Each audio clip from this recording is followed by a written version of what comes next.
Larissa. Welcome to Goblins of Discord. This series on personality traps of the Enneagram types is an excerpt from a course I made over a year ago, and I've gotten a lot deeper on this subject. So I will be creating more content moving forward for the YouTube, but also the membership that I just launched, which you can join. And I'll be doing live calls and things of that nature. So there'll be a pathway for people to ask questions about this and how to work with this. And also, if you are like, damn, I'm living my self-fulfilling Enneagram hell prophecy, Larissa, what do I do? I need help right now. Well, you can also book calls with me to do coaching. And you can also get typed if you're like, I don't know, I'm just in hell. I don't know what hell, but I am in hell. You can book a typing call with me. And again, the membership is like the low tier, low financial investment way to also work with me, and you get discount on services. So I hope that you'll check out my brand new shiny little membership. And don't know why I'm doing all these voices, and hope that you enjoy this series and get something from it, or dig deeper into the whole depression since learning your type. Okay.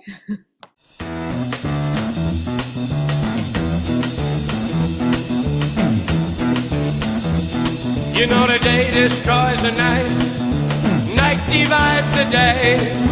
Try to run, try to hide, break on through to the other side, break on through to the other side, break on through. Welcome back.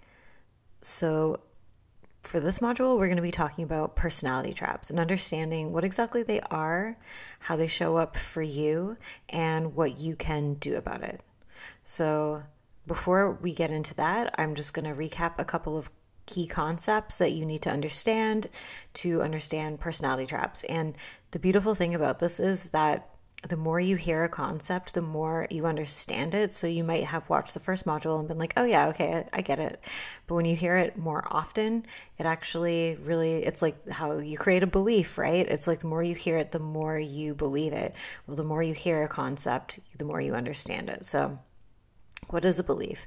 Beliefs are things that we assume to be true about ourselves, others, the world, what's possible and not possible. And they can be only partially true, or they can be just totally false. But they can still feel true regardless. They can feel like facts. Beliefs can be ingrained into us from our family, teachers, peers, TV, and we just accept them as fact because why would we challenge it? It's like we're literally being bombarded every single day with all kinds of information, and we don't have, like, humans don't have the bandwidth to sort through every single piece and do a fact check. And even if you do a fact check on every single piece, you're unlikely to still be able to discern, because we live in a crazy, crazy world. So yeah, and sometimes we're scolded if we question them, and then it's like that creates a fear around it. There's a lot of complicated things that go on with beliefs, and often they're created to keep us safe by other people, or they're just passing down information that kept them safe, and there's not really any real intention behind it when they're doing it. And this sometimes is very helpful when we're children, but then we keep that belief as adults when it's no longer serving us. So also, just to reiterate, they can also be created by significant emotional events or trauma. And significant emotional events can be positive or negative. So that's like areas that you were shamed or humiliated in, or areas that you were rewarded or applauded in. And those can also be created by culture, family, income level, neighborhood, literally everything. So, and they're created by our personality type. And we'll get more into that in a moment. But limiting beliefs are beliefs that we hold on to that keep us stuck or held back from our dreams, what we want, our next level. And they were created in our youth, so they became our comfort zone. They're what we're just accustomed to, even if they're uncomfortable. So they tell us that we don't get to have what we want, we don't get to be who we want, we don't get to do what we want. And so it's like the actual positive thing that we want that feels exciting to us, there can be all these blocks in front of it, because it's like, oh, people like us don't get to have things like that, or, well, the world just doesn't work like that, well, that'll never work out for me. If you want to be like a writer or something, you might be like, well, there's no money for writers. And that's obviously a limiting belief because there's fucking millionaires out there that are writing shitty novels and stuff. So there's always like limiting beliefs come from messaging or personal experience. But again, it's all just limiting beliefs. We live in a very elastic universe, and even ourselves, we are very elastic. It's called neuroplasticity, baby. And we'll get into that later in the source course. But limiting beliefs can be especially intense when they're linked to a significant emotional event, trauma, or, and this is the important part, and this is what we're getting into now, our identity, which is directly linked to our personality type. And I'll get more into that in a few moments. But again, just to finish the recap, the way our unconscious and subconscious mind works is that it will look to reinforce what we believe. So if we believe something limiting, toxic, or detrimental to us, our mind will work to create these situations. It's not on purpose. This is just the nature of the human organism. So this is why we can play out trauma patterns over and over, even if they make us fucking miserable and they make us crazy and we don't understand why we're doing it. It's not conscious. We're not intentionally trying to harm ourselves. It's when the belief originates, and when the belief originates at the personality or identity level, it feels extra dangerous and high stakes. And so the reason that I'm starting the limiting belief part of this journey with you guys at the personality level is because this is going to be actually probably harder to locate than just sort of like a random limiting belief that's kind of smaller, and it came maybe from, it was like, a parent told you that like money doesn't grow on trees, and then, you feel like, oh, I have to work really hard to get money. And it's like, that's actually a limiting belief. And that could actually be cleared maybe pretty quickly.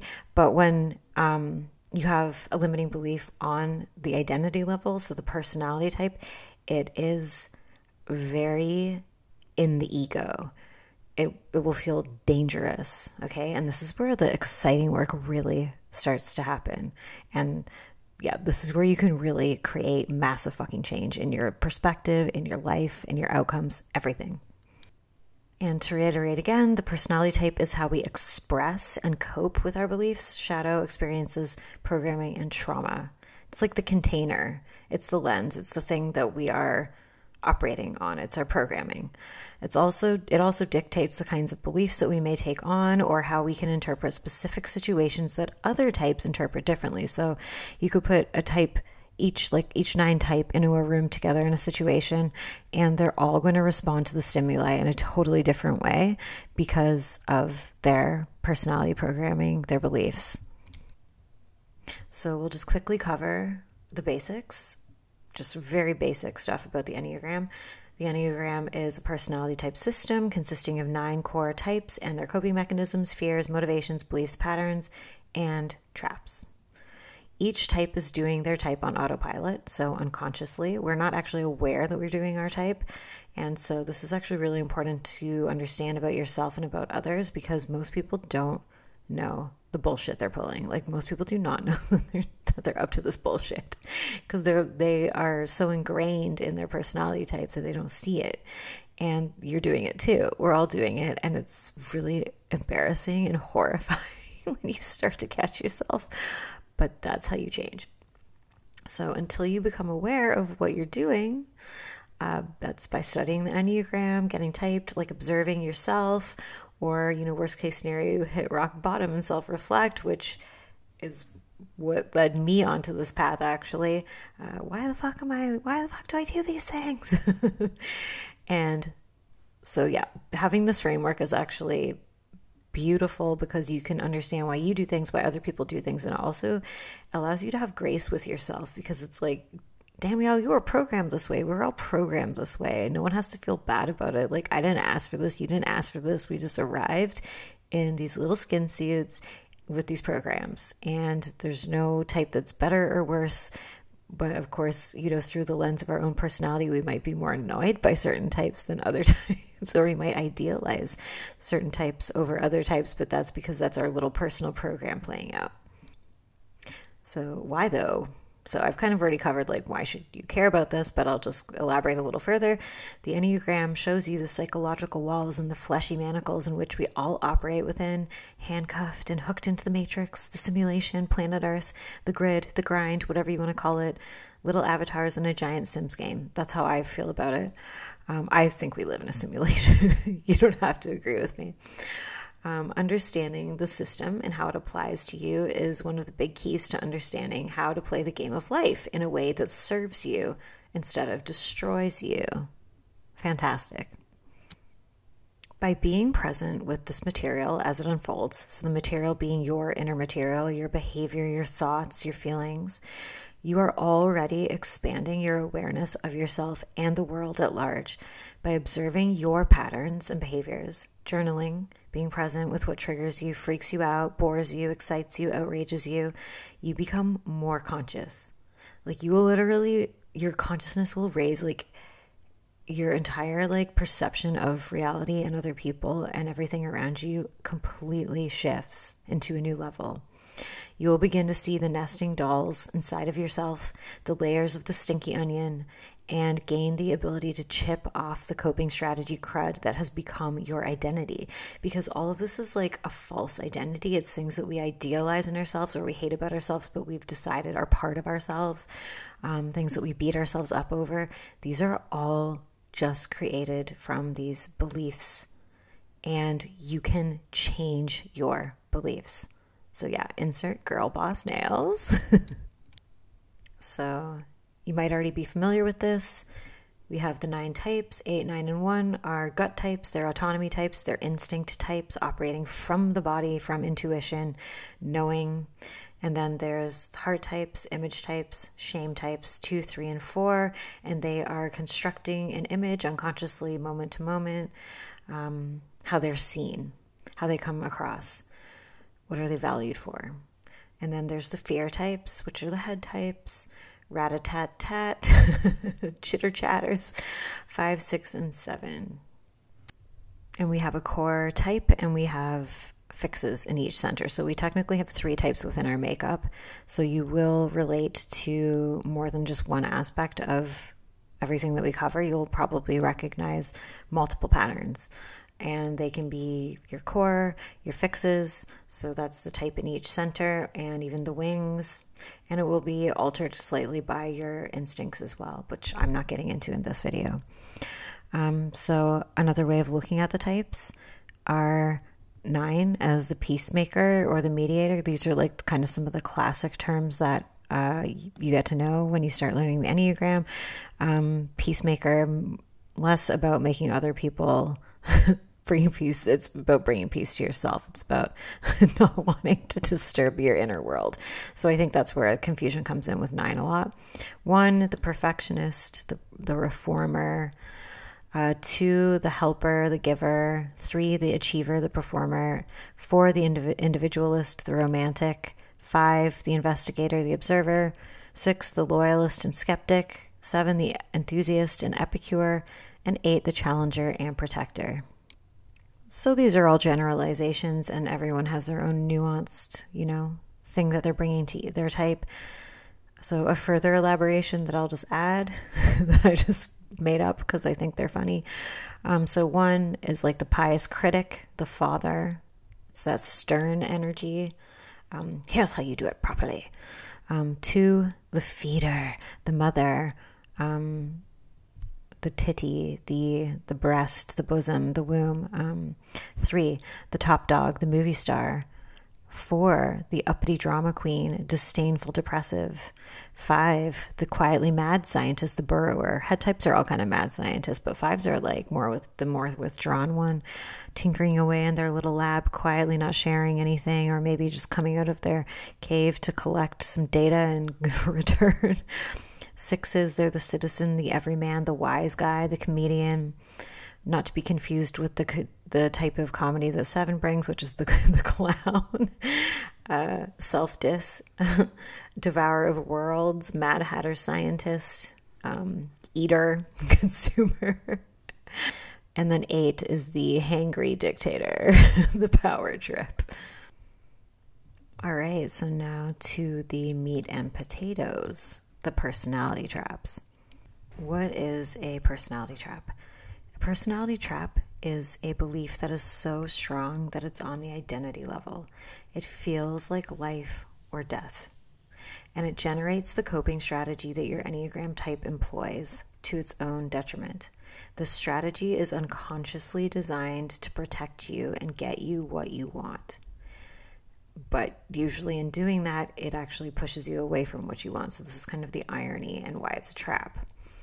These beliefs, strategies, and resulting behaviors attract and repel scenarios that reinforce the belief and identity structure. So you might remember this sort of harkens back to the stuff about RAS from Module 1. They are the things that make you triggered and feel in danger. When we're in that triggered state, we play out our patterns on autopilot. So we're actually usually in fight or flight when we're playing out these patterns, and we are totally not in our consciousness. So it's really cool once you become aware, whether that's before or whether that's, oh, I'm about to do my pattern. Oh shit, I'm doing my pattern. Or you do it after the fact and you're like, I just did my pattern. Okay, now I'm going to sit with that and think about that. These patterns reinforce themselves. So like I already said, it's like they can be positive or negative, but when the personality becomes unhealthy, it can double down on the behaviors, pushing itself even further away from what it wants, in pursuit of what it wants, without realizing that's what it's doing. So by overdoing the predominant fear or belief of the type, you actually make that thing you desire unattainable. And I've used a picture like a Chinese finger trap because that's sort of what it is. It's like the more you push, the more you repel, the more you resist, the more you sort of get in the trap of your type, you're not going to be able to get out of it. It actually just sort of compounds and gets worse. So you'll have a pattern that fits in with the descriptions that I'm going to be sharing, but you'll also have your own unique flavor of traps and beliefs. So it's kind of like a dance or a combat or a combination of both happening between your core and your fixes, your wings, your instincts, and also, that's colored by your lived experiences and the beliefs that you were raised with or absorbed as a young person. So it's from school or religious stuff or parents or trauma, whatever, that also colors it, but it comes through the lens of your personality makeup. You may find that your core type's patterns are actually tougher to see than your fixes or your wings, and that's because it's so ingrained in your psyche and your unconscious that it's almost invisible until it's not. And that's often why a lot of people mistype.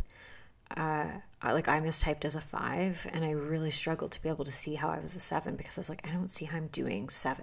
I'm a 5. I see these behaviors.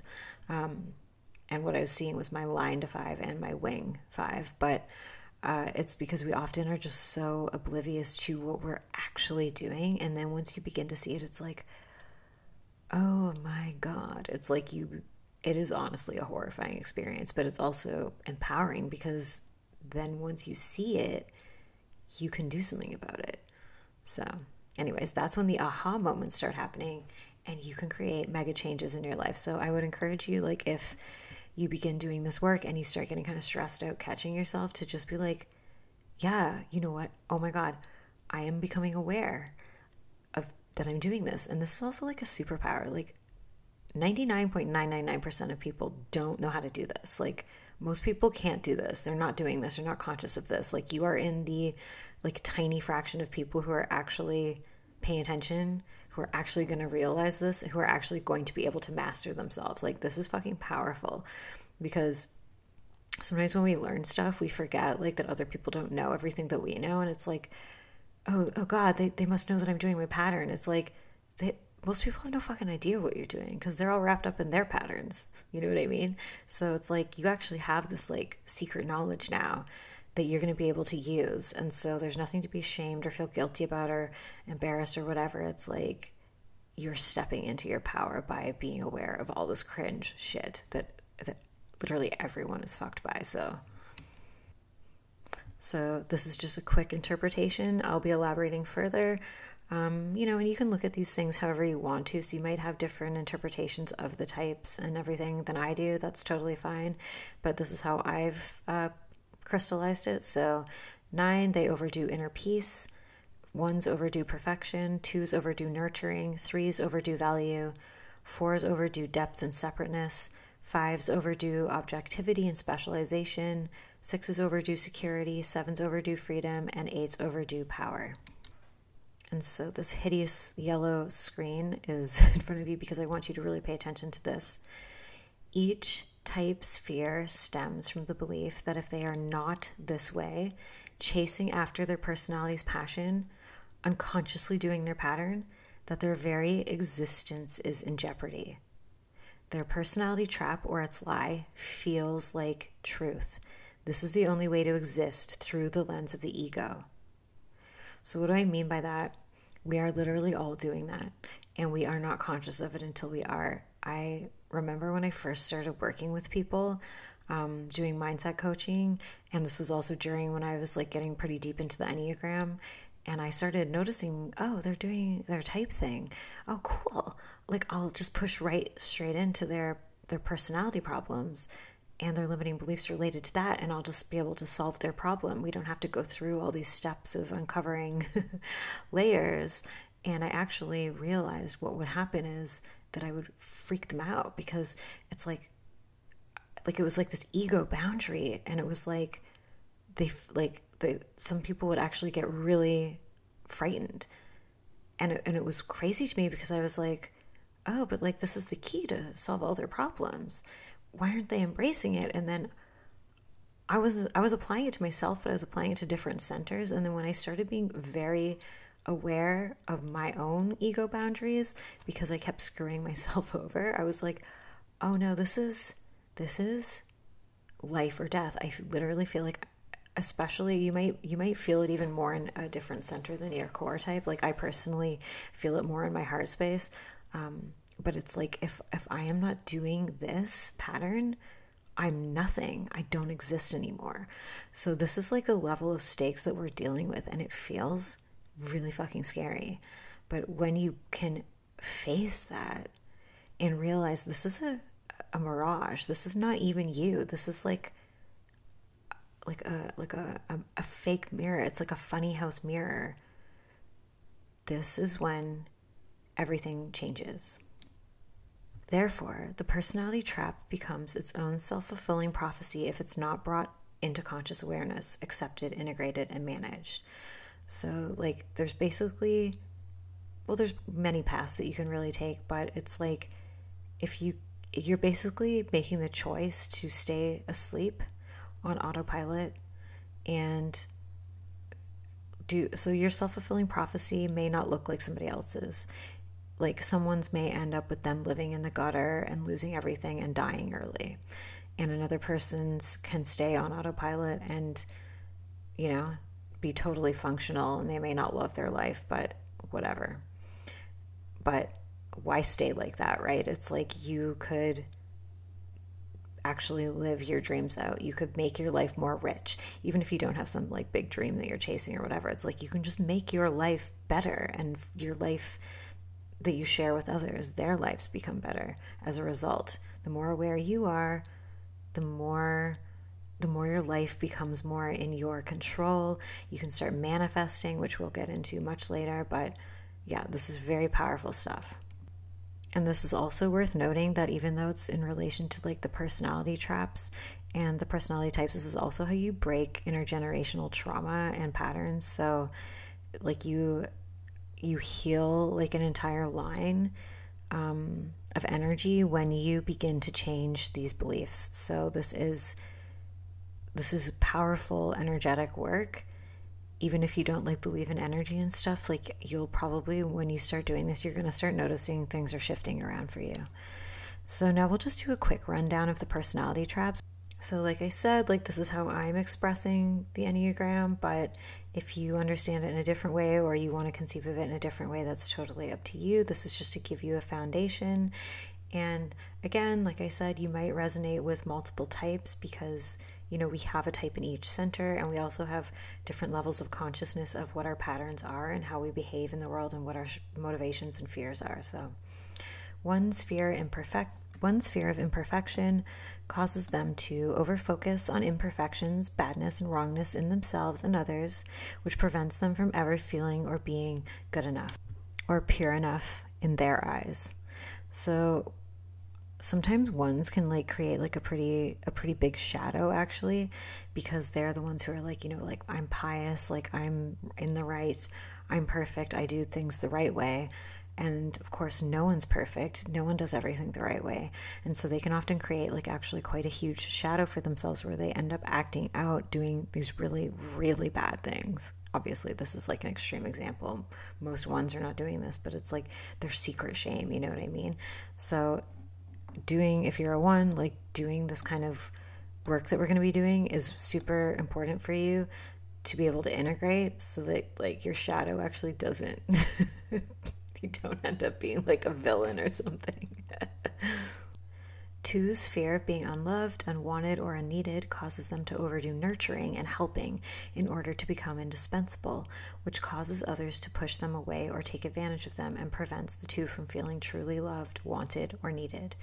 So that's sort of like the horrible part, right? Is like you're trying to show up and be the helper so that people will give it back to you. It's like you want to be loved, so you're showing a lot of love, but people don't understand like that this is what a type structure is playing out, and so they may take advantage of it or just get used to it or take it for granted, or even get annoyed by it. Like depending on their personality type, it might actually feel really intrusive, and then all you actually had to do was show up and just be your lovely self without overdoing it, and you would have gotten that love. But because you overdid it, now you're not getting that love. So again, every type is doing a version of this, right? Three's fear of being worthless or having no value causes them to overdo their value by competing and comparing, which inevitably leads them to feeling worthless to themselves. So it's like the whole keeping up with the Joneses thing. It's like, they have a Lamborghini. Well, now I have to get a Lamborghini. I've got to get a newer Lamborghini. And then I will feel truly I'll really feel like I'm good enough and I'm worthy. And then that carrot never stops moving. That goalpost never stops moving. So there is no attaining that worthiness because it's short-lived. It's superficial. It's based on stuff outside of yourself. So the most powerful thing that a three can do is actually just give themselves that feeling of worthiness that is defined by them. And like this might sound very simple to someone who doesn't have three or isn't a three, doesn't have strong three. But if you're a three, like that kind of does feel like life or death. Like, well, no, like it's important to me how I'm seen and valued. Four's fear of being shallow, functional, relatable, or common causes them to overdo, self-sabotage, and back themselves into a corner or paint themselves into a corner, which inevitably causes them to have to settle for an ordinary, shallow, subpar, and one-note existence. Or they can like literally drive themselves insane because they just feel so hopeless. Like, I can't fix my life. I can't do anything. Like, I'm incompetent. Like, I can't do the thing I want to do or be who I really want to be. And they just feel like this chronic sense of disappointment. But it's like if they just stopped having that princess urge to be the special exception, they could actually do all those things. It's literally like just inside of them. It's just like if you, whether you have four or no, you'll probably notice it's like often four fixers are very self-destructive. They often self-sabotage a lot of opportunities. So, and it's because they're doing their image in their image center, which prevents them, of course, from feeling really special because it's like a construction of feeling special. It's like a fake special. So five's fear of being swept away by others' irrationalities, needs, and emotions causes them to become overly abstracted, withdrawn, removed, objective competency machines, which results in them becoming impractical, disconnected from reality, incompetent, and at the mercy of the hysterical masses in the world that they fear. And that's because it's like they're overdoing the abstraction, the need to have this like strange interest, and then they just like push straight into that. And it's a way of like protecting themselves, of feeling competent in this world. But then when they talk about it with other people, because it's so esoteric or so removed from reality, other people are just like, what the fuck? And it's not actually useful. I mean, of course, some people do make it useful, but they're also like often totally disconnected from their own humanity and their emotions in the pursuit of this thing. It's like what they're really doing is like almost the killing of the self in favor of some very specific interest. And that's not actually mastery. That's like just becoming a binary, like a 0, 1, 1, whatever, like not actually being present in the world. So 6's self-doubt and fear of loss of security keeps them outsourcing their inner knowing to external guidance systems, which prevents them from ever feeling truly safe or secure. So often 6's will have these like kind of courageous moments or angry moments where they're like disappointed in this grid or this system, this institution that they've kind of attached themselves to, this tribe, when they feel themselves like not aligning with it. And then it's like, well, they're bad. And it's like, well, no, it's like you put yourself in this position in the first place because you didn't just do what you wanted to do. You aligned yourself with other people, which inevitably will screw you over if you don't have that like separate autonomy. And obviously not saying that like 6's can't think for themselves, because they clearly can. They're some of the biggest truth tellers and whistleblowers, but it's like that always sort of needing to match, needing for that reassurance, needing to have that agreement is what actually makes them feel unsafe. And if they just are like, yo baby, I'm just doing what I want, I just trust myself, then that sort of fear begins to fade. 7's fear of being trapped, bored, and unsatisfied causes them to constantly flee and seek possibilities, novelty, and freedom. But this is what inevitably traps them and leads them to the impossibility of satisfaction or true freedom. So it's like the pursuit, they end up running out of road in this pursuit for this thing that they think will satisfy them. Finally, this thing will be the thing that solves everything, that is the thing I've been searching for. And it never is, or it might be for a very short time, and then eventually the frustration pattern kicks in and there's something else on the horizon. So it's kind of, we'll get more into this in the separate videos, but it's that lack of gratitude and appreciation and just being able to be present that totally fucks the 7 and creates this like sort of constant churning for more. 8's fear of being exploited or powerless causes them to exert control and power over others, which inevitably creates hostile situations in which others want to strip them of their power. So like 8's fear being vulnerability, 8's fear like having vulnerability or being at the mercy of others, and so they become basically the monster that they themselves fear. And then, yeah, nobody likes monsters, so inevitably that bites them in the ass because... So 8's probably have one of the more dramatic self-fulfilling prophecies of the personality traps. 9's fear of conflict, loss of connection, and disharmony with others causes them to self-erase and self-abandon, which ultimately causes loss of connection and disharmony to the self. And it causes conflicts within themselves because their needs are not being met. So it's like the whole thing about they don't want to feel that disharmony, they don't want their peace disrupted. And one of the ways that often happens is by having an opinion, being solid on something, pushing against somebody, saying no, deciding what they want. And then because they're not doing that, then it creates this disharmony and this disruption to their peace because they're not actually doing the thing that they want to do. And then it's almost like the conflict is inside of them instead of outside of them. So if they just allowed the conflict outside of them, then it would release the conflict inside of them. Holy shit, now what do I do now? You've just told me all this fucked up stuff about myself. What am I supposed to do, Larissa? Well, I got you covered, boo. So there will be more videos, which will be for each type, and you can watch them for all the types just if you want to understand them, or you can watch them just for yours, like the ones in your centers. And there will be practices for you to do and affirmations, so that you can really start to like chip away at that crud and become more consciously aware and begin to like change these patterns.